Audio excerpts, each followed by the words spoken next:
পড়তে বসেছে আর এখানে আরেকজন বদমাইশি করতে বসেছে। একজন পড়ছে আরেকজন বদমাইশি করছে, একজন পড়ছে আরেকজন বদমাইশি করছে। বলেছি না যখন পড়া করবে তখন ডিস্টার্ব করবে না ওকে। কেন ডিস্টার্ব করছো আরিনকে ফালতু ফালতু? না আরিন এখন খেলবে না, যাও। আমিও খেলবো না, আরিনও খেলবে না, চলে যাও। না খেলবো না আমরা এখন কেউ।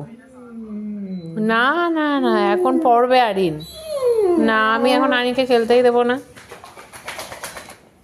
আরে এখন আরিন যখন পড়তে বসবে তখন ওনার খেলার মুড হয়। ওই দেখ আমার জামা কামড়াচ্ছে, দেখেছিস? না আরিন এখন খেলতে যাবে না। না চল চল বললেই হলো নাকি? আরিন এখন যাবে না, পারমিশন নেই, আউট। চলে যাও তুমি। করলে কি হবে? আমি দেবো না এখন আরিনকে খেলতে। তুমি চিৎকার করো, আমি দেবো না। ওরে বাবা আমি যাবোই না।